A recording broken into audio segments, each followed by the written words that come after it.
मरा नहीं माँ, मुझे मारा गया।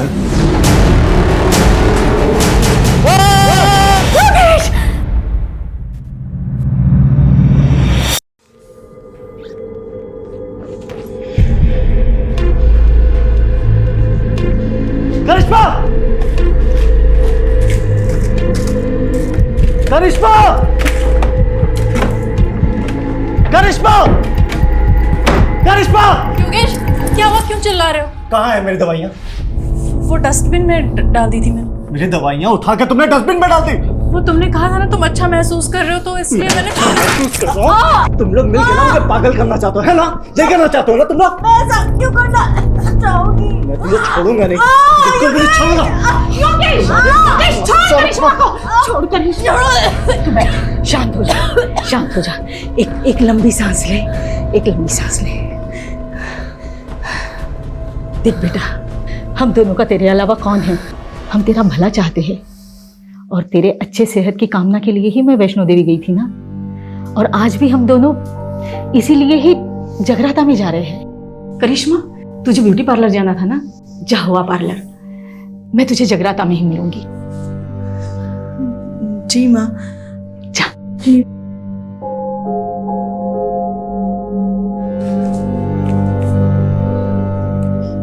Take rest Yogesh. झूठी। बिल्कुल, वो झूठी ही है, देख लूंगी मैं उसे। लेकिन तू शांत रहा कर। ये ले, तू आराम से बैठ के चाय और नाश्ता कर ले। मैं जगराता जा रही हूँ, तेरे लिए बिरयानी बना के रखी है, गरम करके खा लेना। हम दोनों सुबह तक आ जाएंगे, ठीक है बेटा? ये ले।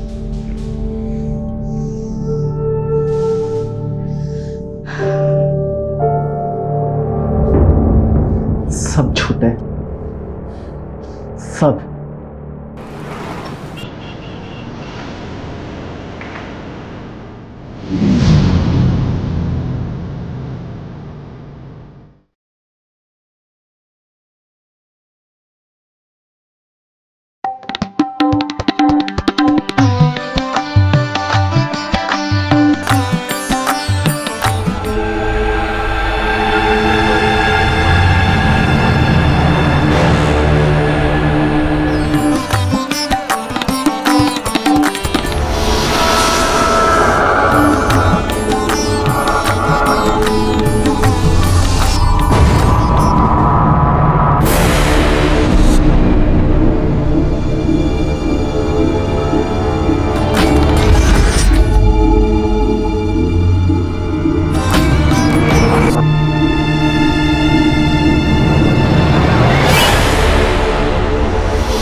बस राजीव साहब, अपने अंदर ना आजादी की हवा भर रहा हूँ। फिलोसोफर, हवा भर ली, टाइम पास कर लिया, चल ऊपर चढ़। बंटी की पूरी गैंग को पकड़वाकर मैंने अपना वादा पूरा किया, अब आप अपना वादा पूरा करिए। तू टेंशन क्यों ले रहा है? विटनेस प्रोटेक्शन सेल में तेरा नाम डाल दिया है, तेरी सजा कम हो जाएगी, उन्हें बात कर ली है। तू चलना, टाइम वेस्ट क्यों कर रहा है? चल। शुक्रिया राजीव साहब। हाँ चल चल चल। उसका लाइट का ध्यान रखना, ठीक है? अपने सेल में जाना चुपचाप। ठीक है ठीक है। चल ऊपर चल।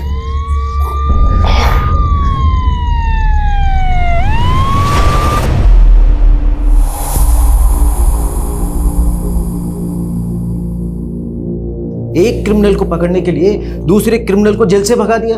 आई एग्री सर, राजीव ने जो किया वो गलत था, लेकिन आप उसका रिजल्ट भी तो देखिए सर। बंटी जो 2 साल से फरार था, हमारे हाथ नहीं आ रहा था, ओनली बिकॉज ऑफ राजीव वो आज हमारी कस्टडी में है। आप राजीव को बुलाइए। मैं sir. Sir relax. Thank you sir. Rajiv तुम्हें सस्पेंड नहीं कर रहे हैं, लेकिन अगले 1 महीने के लिए तुम कंट्रोल रूम में पोस्टेड रहोगे। बट सर, डिसीजन लिया जा चुका है, please don't argue. But sir मैं तुम आज ही कंट्रोल रूम ज्वाइन करोगे। सर मैं मानता हूँ कि मैंने कानून तोड़ा है, लेकिन आप ही बताइए, अगर एक एम्बुलेंस इमरजेंसी में सिग्नल तोड़ती है तो क्या आप एम्बुलेंस के ड्राइवर पर कानून तोड़ने का चार्ज लगाएंगे? हाँ, मेरा तरीका गलत हो सकता है, लेकिन मेरा इरादा बिल्कुल भी नहीं सर। जय हिंद सर।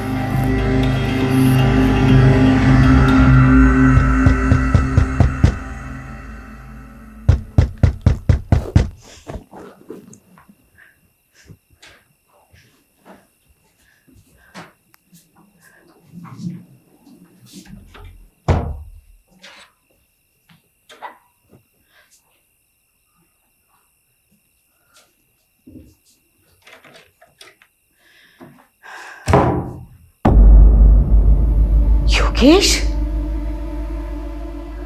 बेटा तू?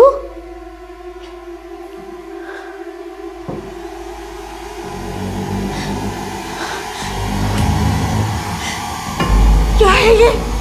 योगेश! मरा नहीं माँ, मुझे मारा गया। योगेश! योगेश! योगेश! माँ, फिर से बुरा सपना देखा?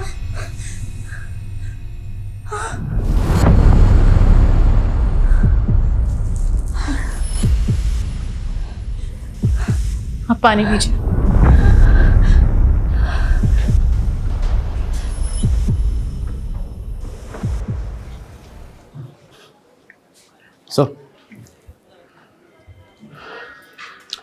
सॉरी सर, शिवा को पकड़ने का प्लान हम दोनों का था और सजा भी हम दोनों को ही मिलनी चाहिए थी। तू क्यों गिल्ट फील कर रहा है? तुझ पे थोड़ी सीनियर्स पे गुस्सा हूं मैं। ये पटक दिया कंट्रोल रूम में, उससे अच्छा सस्पेंड ही कर देते।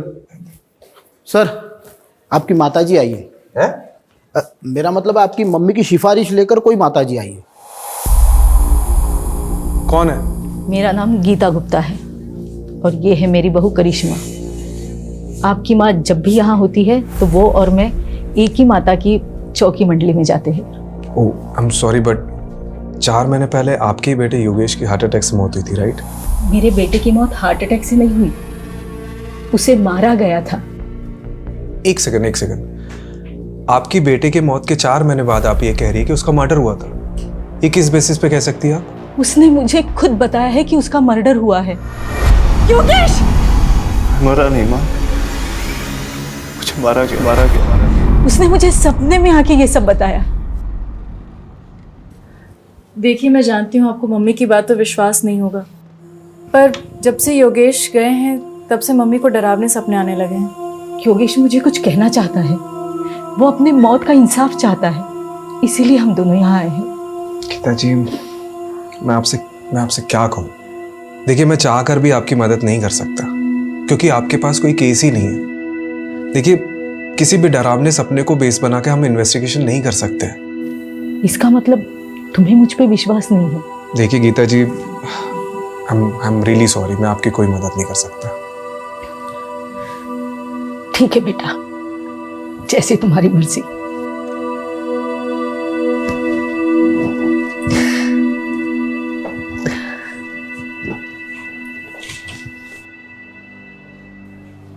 आंटी जी की कहानी काफी फिल्मी थी।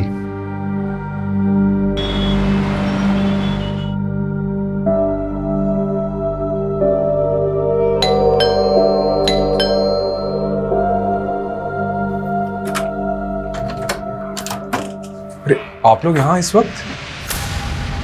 बेटा वो अंदर आइए। हाँ माँ जी बोलिए।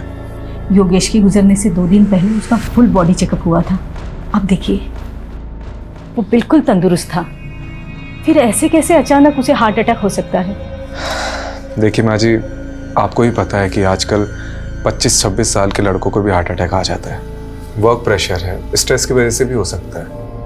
राजू बेटा, मैं समझ सकती हूँ कि मैंने जो सपने में देखा उसे सच मानना तुम्हारे लिए मुश्किल होगा, लेकिन मुझे भी ये सब भुला पाना मुश्किल है। देखिए, मम्मी जी बस ये चाहती हैं कि एक बार योगेश का केस आप इन्वेस्टिगेट करें। हाँ, मैंने पहले भी इसीलिए FIR दर्ज कराई थी, लेकिन तब उस इंस्पेक्टर ने उस डॉक्टर से बात की जिसने योगेश को डेड डिक्लेयर किया था, और डॉक्टर ने इंस्पेक्टर से कहा था कि हार्ट अटैक से मौत हुई है, और इंस्पेक्टर ने वो केस बंद करा दिया बिना किसी इन्वेस्टिगेशन के। बस मैं इतना चाहती हूँ कि आप एक बार योगेश के केस को इन्वेस्टिगेट करें, फिर आप जिस भी नतीजे पर पहुंचोगे कि मेरा बेटा हार्ट अटैक से मरा या कुछ भी, मैं बिना किसी सवाल के मान लूंगी।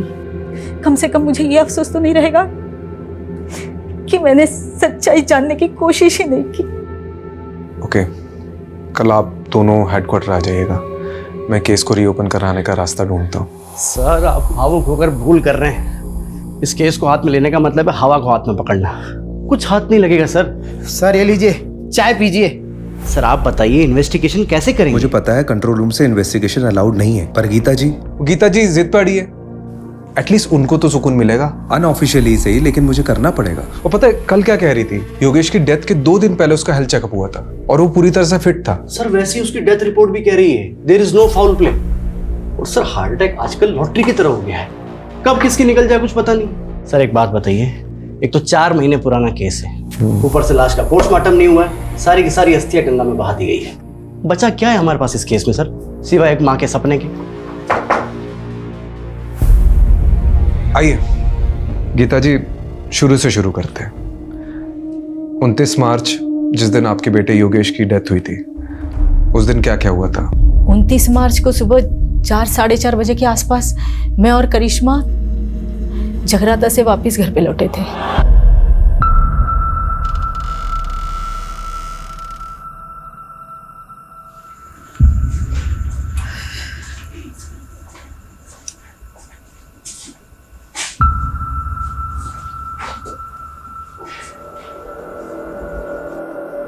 योगेश, योगेश, योगेश, योगेश, क्या हुआ बेटा? क्या हो गया? योगेश! बेजान पड़ा था मेरा बेटा। हमने फौरन डॉक्टर को बुलाया। डॉक्टर ने योगेश को डेड डिक्लेयर कर दिया। और अगले दिन जब योगेश की मेडिकल रिपोर्ट देखी तो सवाल ये उठा कि अचानक ऐसे कैसे योगेश की मौत हार्ट अटैक से हो सकती है। इसीलिए मैंने FIR दर्ज कराई थी। आपने जो पुरानी FIR दर्ज करी है उसकी डिटेल्स दीजिए, मैं वो फाइल मंगवाता हूँ।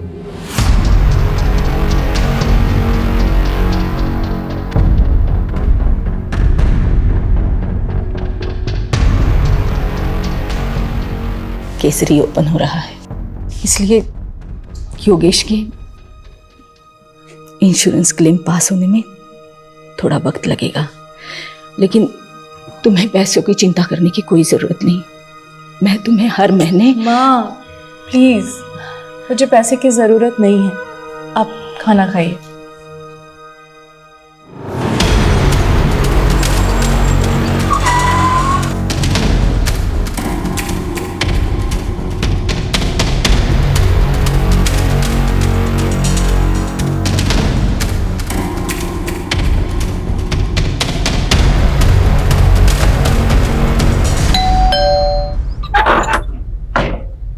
हेलो, योगेश का कमरा देख सकता हूँ अगर आपको कोई प्रॉब्लम ना हो तो?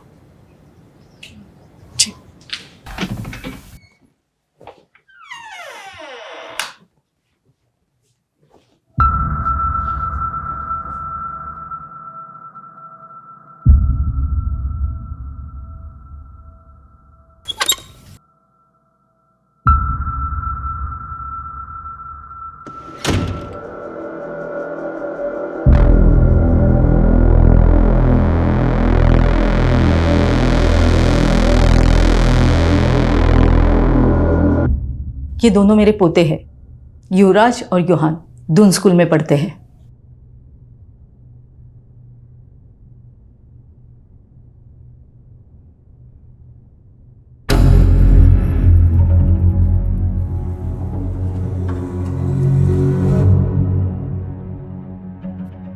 ये कौन है? विवेक, योगेश का दोस्त और बिजनेस पार्टनर भी।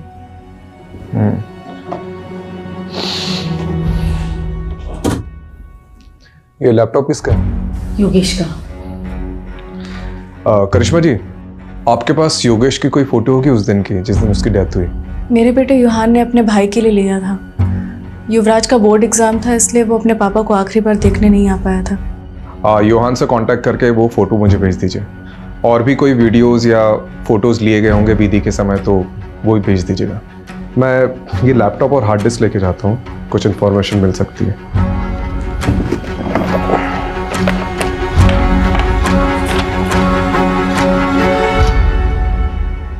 ये कौन सी दवाई ले रहा था योगेश? Anti anxiety pills.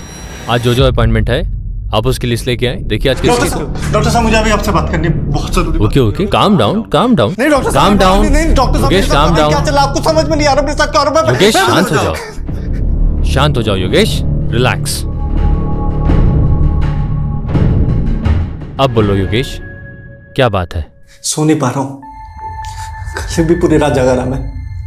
दिमाग कह रहा है सो जाओ सो जाओ, पर आखिर दिमाग का साथ ही नहीं दे रही है। स्लीपिंग पिल्स दी थी ना, काम नहीं कर रही? नहीं डॉक्टर, अगले महीने 28 तारीख को मेरी मीटिंग है दुबई में, करोड़ों की डील है और मेरा हाल देख रहे हैं आप। इस साल में गया तो मैं बर्बाद हो जाऊंगा, बहुत भारी नुकसान हो जाएगा डॉक्टर। मुझे हैवी डोज दीजिए डॉक्टर, महंगे से महंगे इलाज कराने के लिए तैयार हूं। योगेश का मन बहुत बेचैन रहता था। जब मेरे पास आया था उसके मन में अजीब सा डर बैठ गया था, जिसका मैंने ट्रीटमेंट भी शुरू कर दिया था और उसको कुछ दवाइयाँ भी लिख के दी थी। तो उसे कुछ फायदा हुआ था? बिल्कुल, 1 हफ्ते में तो बिल्कुल ठीक हो गया था।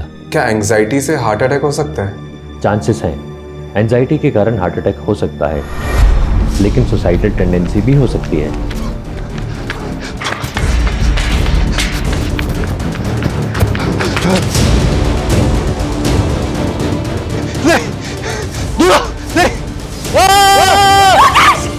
योगेश! योगेश! माँ, फिर से बुरा सपना देखा?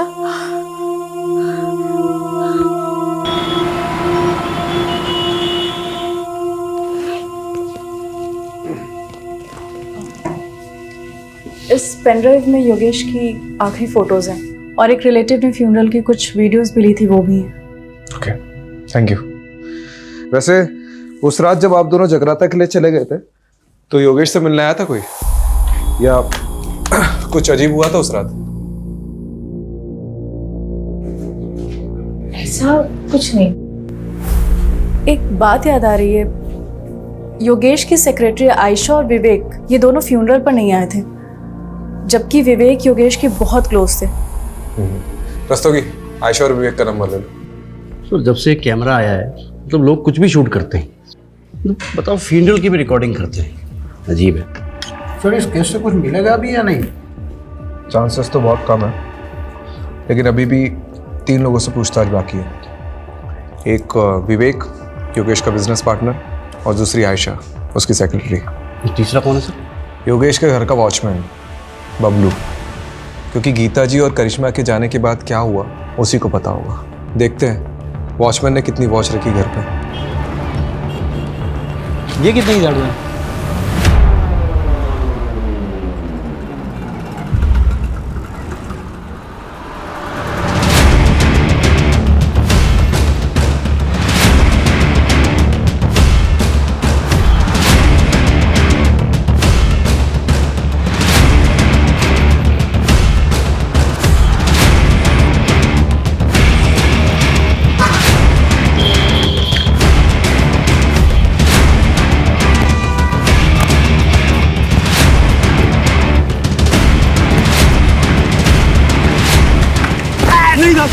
मैंने कुछ नहीं किया था, मैंने कुछ नहीं किया, मुझे कुछ नहीं किया ना? नहीं था। वेरी गुड, हम भी ऐसे ही इंसान को ढूंढ रहे जिसने ना कुछ भी नहीं किया, बाद में ना सब कुछ बता। देख बबलू, डर मत, अब ठीक से याद करके बता कि 28 मार्च को योगेश के घर में कौन कौन आया था, कौन गया था और क्या क्या हुआ था। वो दिन बड़ा ही बेकार दिन था, एक के बाद एक तमाशे हो रहे थे योगेश साहब के घर पे।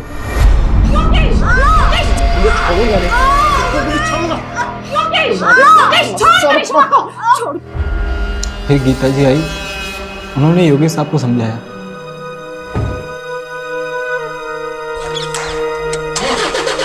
उसके बाद करिश्मा मैम चली गई। ये करिश्मा मैम घर से कितने बजे निकली थी? लगभग 5:30 बजा होगा साहब, क्योंकि मैं वही टाइम पे चाय पीता हूँ। और उसके बाद क्या हुआ था? फिर 7 साढ़े 7 बजे मैंने एक और झगड़े की आवाज़ सुनी। क्या है ये योगेश, तूने अपनी माँ को इतना बड़ा धोखा दिया, मेरे नकली साइन करके अपनी पुश्तैनी जमीन बिकवा दी। क्यों इतना ओवर रिएक्ट कर रही हो माँ? तुम क्या करती हो जमीन का? मुझे बिजनेस में जरूरत थी पैसों की तो मैंने उठा के बेच दिया, और वैसे भी तुम्हारे मरने के बाद तो वो जमीन मेरी होने वाली थी ना, तो क्या गलत किया? अरे तो मुझे बता दिया होता, मेरी नकली साइन क्यों की? इसी मेलोड्रामा से बचने के लिए कि पापा की आखिरी निशानी है, पुश्तैनी जमीन है, ब्ला ब्ला ब्ला ब्ला। तेरे पापा का अरमान था उस जमीन को पापा लेके। नहीं रहे अब सारे फैसले मुझे करने हैं। अब आपको संभालना भी मुझे है माँ। मैं आपको अच्छे से नहीं संभाल रहा हूँ क्या? आजकल के बच्चों को देखिए, वो अपने माँ बाप को उठा के वृद्धाश्रम छोड़ाते हैं, लेकिन मैं ऐसा नहीं हूँ माँ। मैं आपको संभाल रहा हूँ, है कि नहीं माँ? गीता मैम के जाने के बाद विवेक साहब और आयशा मैम आए थे, यही करीब 9 साढ़े 9 बजे।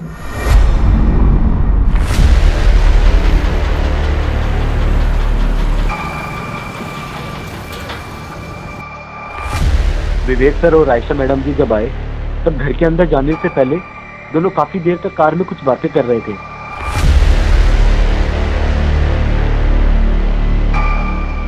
थोड़ी देर बाद वो अंदर चले गए साहब।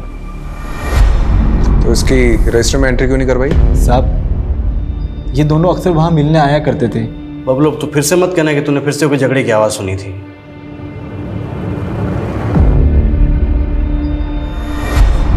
योगेश बहुत हो गया तेरा। मान ले मेरा प्रपोजल में तंग आ गया हूं तेरी जिद से। तंग तो मैं आ गया हूं, हर बार तेरी वजह से मुझे घाटा हुआ है। अबे गधा है तू, एक नंबर का गधा। साले अगर नंगों के शहर में ना तुझे लंगोट बेचने के लिए बेच दूं तो वो भी नहीं बेच सकता तू। साले बहुत सुन ली मैंने तेरी बकवास। तू मुझे अपना डिसीजन बता कि तू है या नहीं मेरे साथ। नहीं हूं, बोल अब क्या करेगा बोल। कॉलर छोड़। नहीं छोड़, कॉलर छोड़। नहीं छोड़ूंगा साले। योगेश काम डाउन, इधर बैठो तुम। सिट। सर आप भी बैठिए। आप लोग दोस्त हैं और बिजनेस पार्टनर्स हैं। अगर आप साथ में काम नहीं कर सकते तो अलग हो जाइए। ये क्या तरीका है? आयशा मैडम ने बात को संभाल लिया, फिर दोनों शांत होकर बैठ गए। थोड़े टाइम बाद आयशा मैम वहाँ से चले गए और फिर ठीक आधे घंटे बाद विवेक साहब भी वहाँ से चले गए गाड़ी में बैठकर। उसके बाद कोई नहीं आया साहब। कोई आया नहीं है? तूने देखा नहीं? साहब 12 बजे मैं सोने चला जाता हूँ, उसके बाद कोई आएगा भी तो कैसे पता लगेगा मुझे? ये सब तूने गीता जी और करिश्मा को बताया था?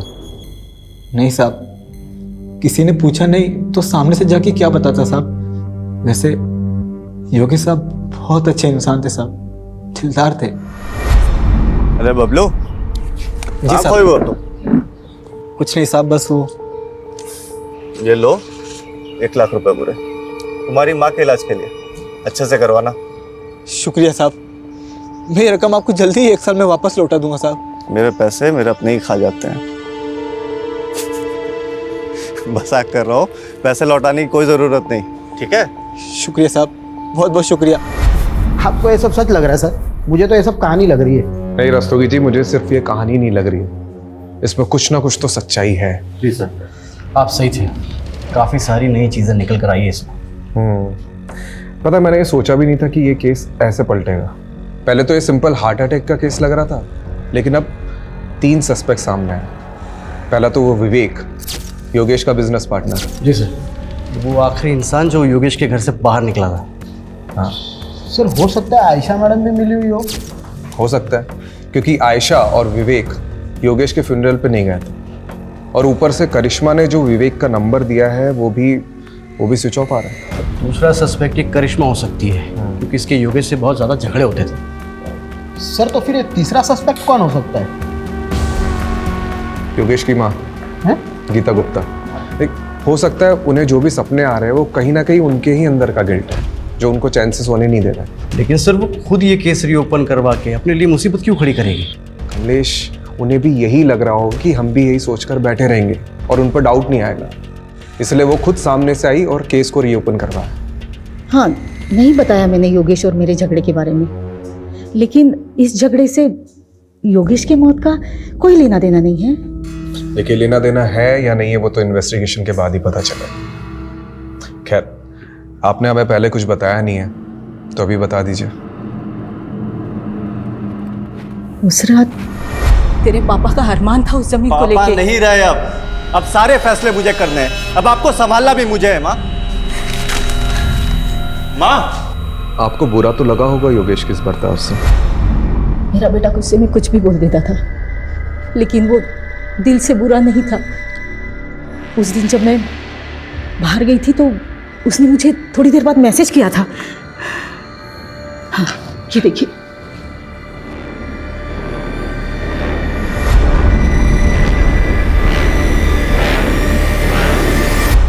सर हमारा झगड़ा हुआ था। एक्चुअली योगेश थोड़ा इम्पल्सिव था, बात बात पर गुस्सा हो जाता था। तो आप इस रिश्ते में सिर्फ अपने बच्चों की वजह से थी? सर माना कि उनमें कमियां थी, वो कुछ भी बोल देते थे, पर वो दिल के बुरे नहीं थे सर।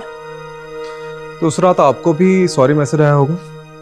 जी कुछ नहीं, आगे क्या हुआ? सर उसके बाद मैं पार्लर गई और 8 बजे के आसपास मैं मम्मी जी से जगराते में मिली। हाँ, जगराता में करिश्मा पूरा वक्त मेरे साथ में ही थी। मुझे समझ नहीं आ रहा मुझे यहाँ क्यों बिठा के रखा है। आयशा जी, राजीव सर के पास टाइम कम है और डंडे ज़्यादा। ये देख रही हैं हम श्वेता जी को, इनको डंडा देकर आपके पीछे लगा देंगे। देखिए आपके बॉस योगेश का पार्टनर विवेक फरार है, अब उसको तो हम पकड़ लेंगे। आप बस सिर्फ इतना बता दीजिए कि 28 मार्च को जब आप योगेश के घर पर गई थी तो योगेश और विवेक के बीच में झगड़ा हो रहा था, वो किस बात को लेकर हो रहा था? कमलेश, जी सर। कुछ बोला इसने? हाँ सर, बोलने वाली है ना। सर विवेक और योगेश सर ने मिलकर एक प्रॉपर्टी खरीदी थी जीवन नगर में। विवेक चाहता था कि वहाँ की झोपड़ियों को तुड़वाकर जल्दी से जल्दी काम शुरू किया जाए और वहाँ पर कब्जा कर लिया जाए, लेकिन योगेश सर चाहते थे कि ये सब लीगली हो। बस इसी बात पर इन दोनों में झगड़ा हो गया था। योगेश! विवेक! calm down! इधर बैठो तुम। Sit! सर आप भी बैठिए। आप लोग दोस्त हैं और बिजनेस पार्टनर्स हैं। अगर आप साथ में काम नहीं कर सकते तो अलग हो जाइए। ये क्या तरीका है? आयशा जी, आपको क्या लगता है ये विवेक ने वाकई में योगेश का मर्डर किया होगा? सर मुझे नहीं पता। उस दिन मेरी माँ बीमार थी और वो हॉस्पिटल में एडमिट थी और मुझे उस दिन जल्दी निकलना पड़ा था। लेकिन हाँ, जिस दिन हम योगेश सर के घर जा रहे थे तब विवेक बहुत गुस्से में था। इसके सर पे ना सच्चाई का भूत सवार है। एक जमीन के लिए इतना वेट नहीं कर सकता मैं। देखो विवेक, तुम्हें योगेश सर से थोड़े ठंडे दिमाग से बात करनी चाहिए। क्या ठंडे दिमाग से बात करूं मैं? अच्छा एक बात बताइए, कहीं आपने तो छुपा के नहीं रखा है विवेक को? नहीं सर, ये आप क्या कह रहे हैं? देखिए आयशा जी, अगर आप हमारी मदद नहीं करेंगी तो हम भी आपकी मदद नहीं कर पाएंगे। जो भी जानती है वो सीधा सीधा बता दो, वरना ये। अच्छा ये श्वेता के बारे में पता है? अच्छे से बता दिया सर। मिलना चाहोगी?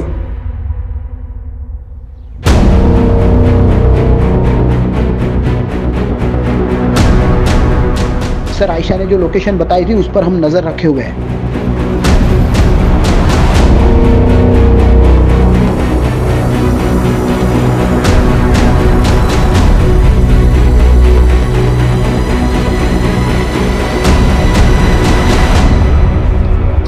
विवेक, विवेक मार खा के बोलेगा कि बोलने के बाद मार खाएगा? चॉइस तेरी है। देख, हमें सब पता है कि योगेश की मौत में तेरा ही हाथ है। बहुत नफरत करता था ना उससे।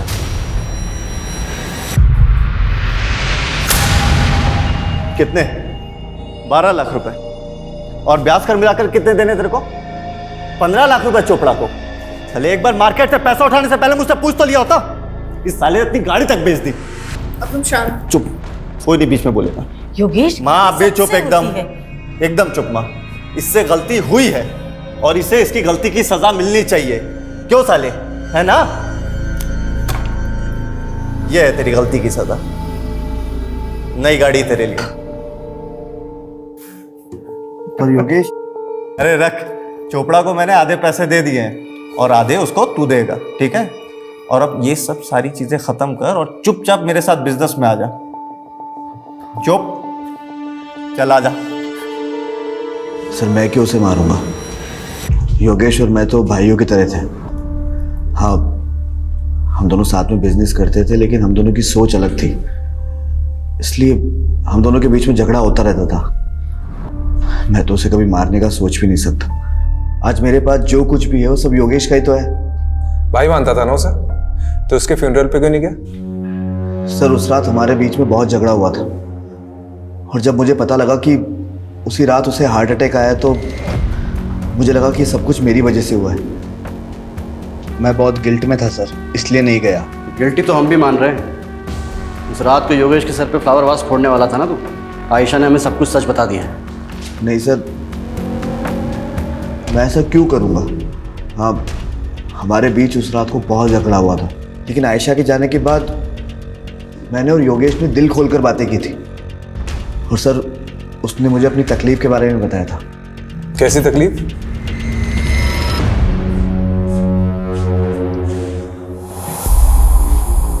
सब गलत हो रहा है यार, खुद पर काबू ही नहीं रहता। रोज झगड़ा होता है करिश्मा से। आज भी मैंने उसको बहुत भला बुरा बोला, बहुत झगड़े हुए, लड़ाई हुई, माँ को भी नहीं छोड़ा यार।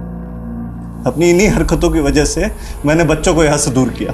लेकिन यार, तू तो बता रहा था कि डॉक्टर अग्रवाल की दवाइयाँ तेरे पर काफी असर कर रही है। जिस दिन लेता हूँ तब तक असर करती है, और जिस दिन नहीं लिया तो तू टेंशन मत ले। मैं ना एक साइकेट्रिस्ट को जानता हूँ। मैं बात करता हूँ ना तेरे लिए। तू रिलैक्स कर। मुझे पता है तुझे बेस्ट रिलैक्स कराने का तरीका। एक मिनट रुक।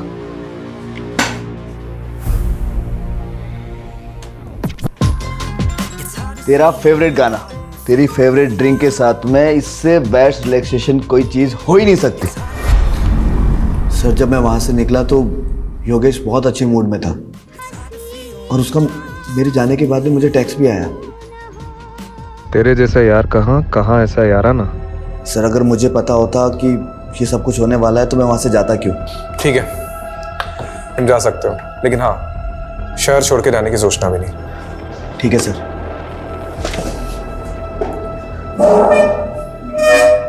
सर, वो मुझे आपको कुछ बताना है। सर, योगेश की मम्मी गीता आंटी, एक्चुअली एक ज़माने के अंदर मेरे पापा और योगेश के पापा बहुत अच्छे दोस्त थे, लेकिन जब उनकी शादी गीता आंटी से हुई तो उनका बिहेवियर बिल्कुल चेंज हो गया। और फिर जब कॉलेज में मेरी और योगेश की मुलाकात हुई तो हम दोनों भी बहुत अच्छे दोस्त बन गए और सब कुछ नॉर्मल हो गया। लेकिन सर, गीता आंटी ना काफ़ी कंट्रोलिंग फ्रीडी लेडी है। पति हो या फिर बेटा, वो दोनों को कंट्रोल करके रखती थी। उनको उसी में खुशी मिलती थी, तो शायद सर कुछ। ठीक है, तुम जाओ।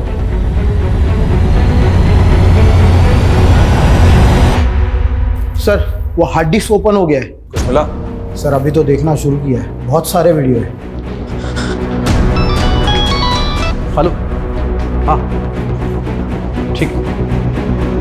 सर, कोई बाबा का एड्रेस मिला है जिससे योगेश कोई शक्तिवर्धक दवाई लेता था।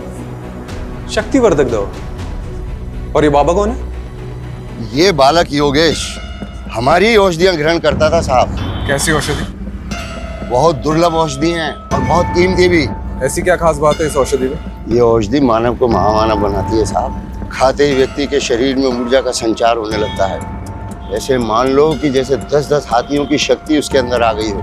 बहुत अद्भुत औषधि है साहब, बहुत अद्भुत। अरे यार, कितनी वीडियो है रे बाबा। योगेश के लैपटॉप से कुछ मिला? अरे सर, देखते देखते मेरी आंखें बटन हो गई। अभी भी कम से कम 20 वीडियो है। जितने भी वीडियो देखे ना, सबके सब वेकेशन और प्रेजेंटेशन के थे। फिर भी सर ट्राई करता हूँ।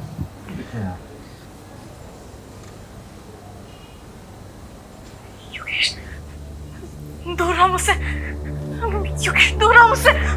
योगेश मुझ प्लीज, योगेश दूर रहो मुझसे। सर एक मिनट, ये सुनिए।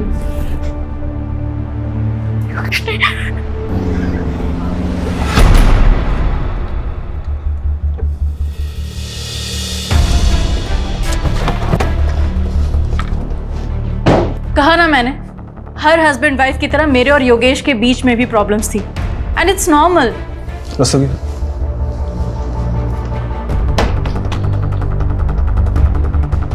दूर रहो मुझसे, योगेश दूर रहो मुझसे। ये सब आपको नॉर्मल लगता है? डरो मत करिश्मा। योगेश नहीं। आई कांट बिलीव इट, वो ये सब शूट भी करता था। परवर्ट। देखिए, ये वीडियोस कभी भी बाहर नहीं आएंगे, लेकिन योगेश की मौत का सच हम बाहर ला कर रहेंगे, और इसके लिए आपका सच बोलना बहुत ज़रूरी है। हमें पता चला है कि योगेश किसी बाबा से शक्तिवर्धक दवाइयाँ लेता था। हाँ, योगेश की अजीब सी फैंटेसीज थी।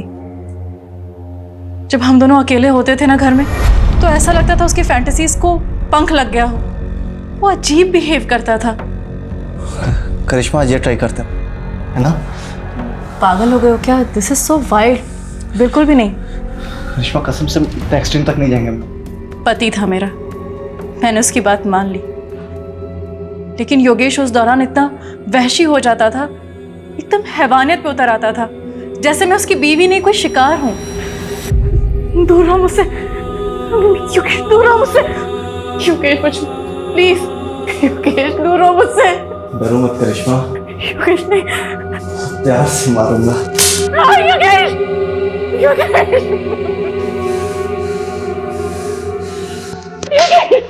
पेन में एक अजीब प्लेजर मिलने लगा था उसे, और फिर एक दिन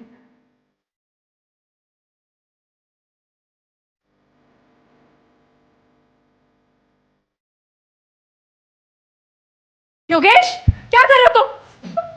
छोड़ो। उसमें मुझे मर जाओ। योगेश, योगेश, योगेश, क्या हो गया तुम्हें?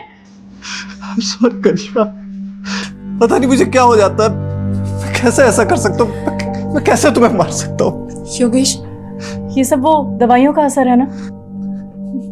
मैं काबू हो जाता हूँ मैं। Please save. मुझे खुद को योगेश से बचाना था, साथ ही साथ योगेश को योगेश से बचाना था। इसलिए मैं हर वो चीज हटा देती जो उसके लिए जानलेवा हो सकती थी। सीजर, नाइफ, स्क्रू ड्राइवर, सब कुछ। तो ये सब आपने गीता जी को बताया? नहीं, प्लीज आप उन्हें कुछ मत बताइएगा, उन्हें बहुत दुख पहुंचेगा। And it's my request, please. इतना सब होने के बाद भी आपने योगेश से कभी तलाक लेने के बारे में नहीं सोचा? माना कि योगेश ने पिछले 1 साल में मुझे बहुत तकलीफ दी थी, पर 15 साल का रिलेशन था हमारा, और ये 15 साल हमने हंसी खुशी बिताए। वो मेरा पति था, मेरे बच्चों का पिता। आप ऐसा सोच भी कैसे सकते हैं? देखिए, मेरा इरादा आपको हर्ट करने का नहीं था।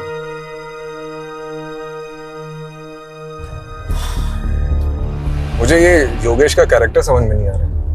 राम और रावण दोनों बसे थे सर उसमें। कमलेश, राम और रावण तो हम सब में बसे होते हैं। अब मैटर ये करता है कि हमारा दिमाग किसकी सुनता है, राम की या रावण की।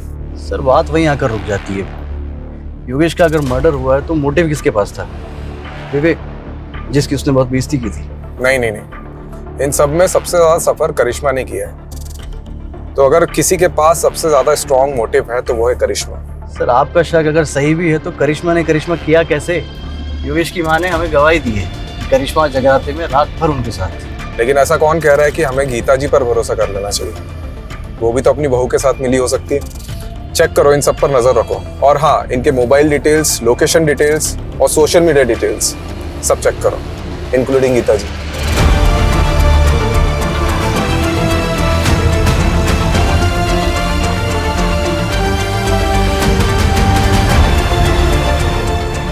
एटर्नल लव 50-50 क्या नाम है? अरे सर सारे सस्पेक्ट की सभी सोशल मीडिया अकाउंट पे स्कैनिंग की, उसमें से एक ऑनलाइन स्टॉकर हाथ लगा है। एटर्नल लव 50-50 पिछले कई साल से एक करिश्मा को सोशल मीडिया पे स्टॉक कर रहा है। 2 साल पहले भी इसने करिश्मा को कुछ मैसेजेस किए थे। सर जब ये करिश्मा कॉलेज में थी ना तो मिस दिल्ली रह चुकी थी। तू क्या इतने सालों बाद ये फिर से आ गया? कुछ भी? अरे सर ऐसा ही है, ये स्टॉकर ने कितनी बार करिश्मा को प्रपोज भी किया था, पर कुछ टाइम बाद करिश्मा के डांटने पर इसने मैसेजेस करना बंद कर दी। इसका प्रोफाइल तो देखो, है कौन ये? इसका प्रोफाइल तो देखो, है कौन ये? लगता है ये HNF जिम का मेंबर है। रस्तोगी, ये जिम के मेंबर्स की लिस्ट निकालो। कितने लोग हैं? 5000 के आसपास लोग हैं। मेरे गांव से भी ज्यादा लोग तो तुम्हारी जिम में हैं।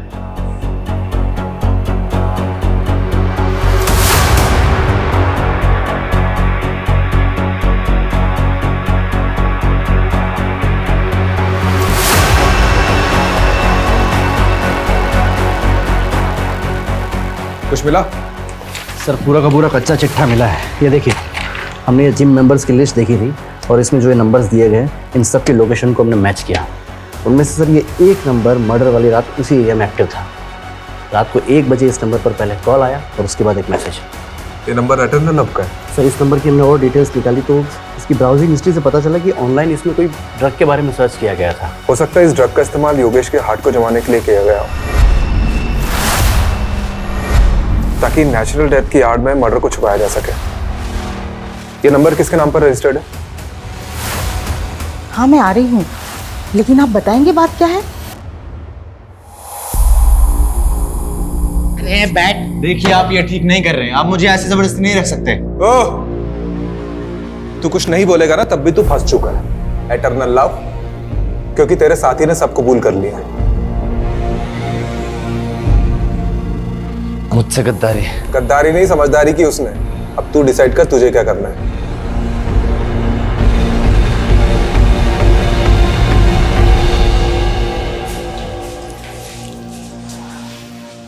जी मैं जा सकती हूँ। अरे रुकिए, पहले ये वीडियो देख लीजिए।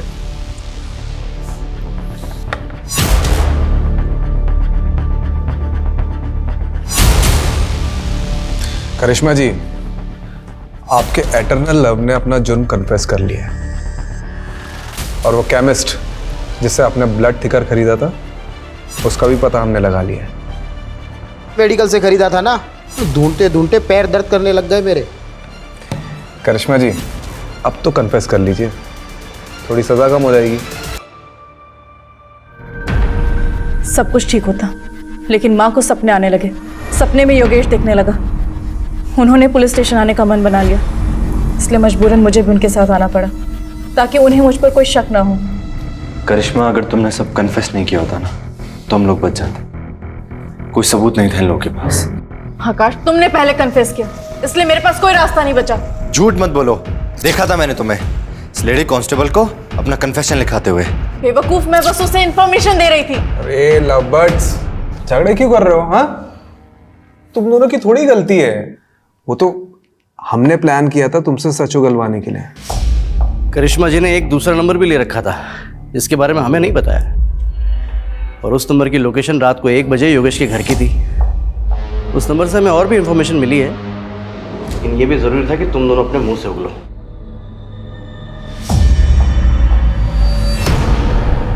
मैंने योगेश की दोस्ती आकाश से कराई थी। ये भी प्लान का एक हिस्सा था। उस रात हमारे जाने के बाद आकाश घर पर आया था। आकाश तू? योगेश, अरे वो दरवाजा खुला देखा तो मैं अंदर आ गया। ये देख स्कॉच लाया हूँ, महफिल जमाते हैं। जा किचन से ग्लास लेके चल लाया।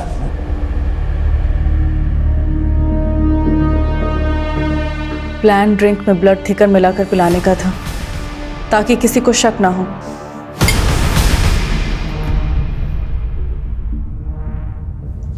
लेकिन योगेश को शक हो गया। तुमने इसमें कुछ मिलाया है क्या? नहीं तो सब ठीक तो है। तुम लोग कौन हो बे? बबला! मैं जगराता में थी, लेकिन बेसब्री से आकाश के कॉल का इंतजार कर रही थी। जब काफ़ी देर तक कॉल नहीं आया तो मुझे टेंशन होने लगी, और मैंने मम्मी से वॉशरूम का बहाना मारा और पीछे के रास्ते से घर लौटी। मम्मी, मैं वॉशरूम से आती हूँ।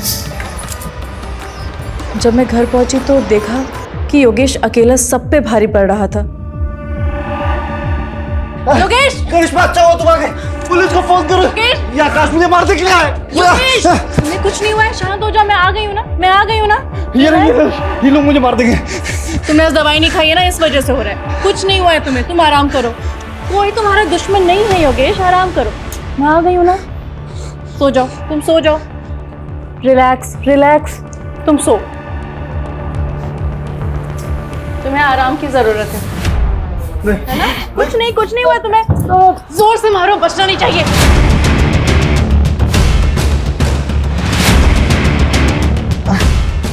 आकाश, सारा कमरा साफ कर देना, कोई सबूत नहीं रहना चाहिए। और ऐसा लगना चाहिए दिल के दौरे से मरा है। मैं जगराते में जा रही हूँ। और सुनो, काम होने पर ना मुझे मैसेज करना। ठीक है? बाय। ठीक, चलो देखो।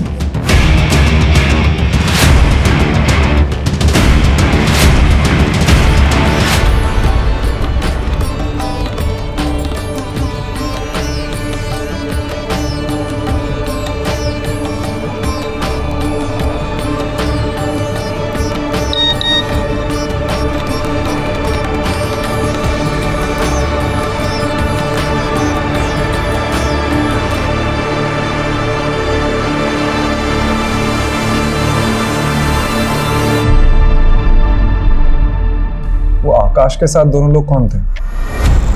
शैलेंद्र और रामानाथ मामूली से चोर थे। आकाश ने उन्हें पैसे दिए थे इस काम के लिए। लेकिन एक बात समझ में नहीं आ रही है, तुम लोग अंदर कैसे घुसे? वो वॉचमैन बबलू, उसको पैसे देते और बोला था चुपचाप जाके अंदर सो जा।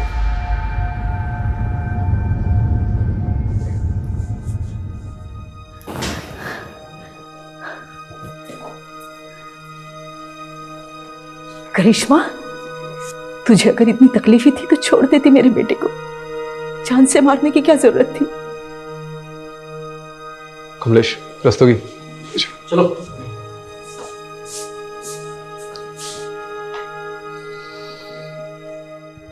सर, योगेश के मर्डर में जो पिलो यूज हुआ था वो हमें योगेश के घर के बैकयार्ड की कचरे के ढेर से मिला है। और सर लकीली जो उस पर सलाइवा में मिली थी उसकी डीएनए टेस्ट रिपोर्ट आ गई है। योगेश के डीएनए से मैच होती है सर। और आकाश के बाल के ट्रेसेस भी पिलो पर मिले हैं। ये स्ट्रॉन्ग एविडेंस बनेगा इस केस में। Right sir. और बबलू का क्या हुआ? सर बबलू को तो धर लिया है। ये न्यूज़ देखिए क्या हेडलाइंस छपी है। 4 महीने बाद खुला मौत का राज, पत्नी ही निकली कातिल। क्या केस था ये? कोई मानेगा भी नहीं कि एक सपने ने सच्चाई सामने ला दी। अगर माँ ने गीता जी को हमारे पास नहीं भेजा होता तो ना ही ये केस खुलता और ना ही हमें कातिल का पता चलता। इस केस से एक बात तो पता चल गई है कि माँ की बात मान लेनी चाहिए।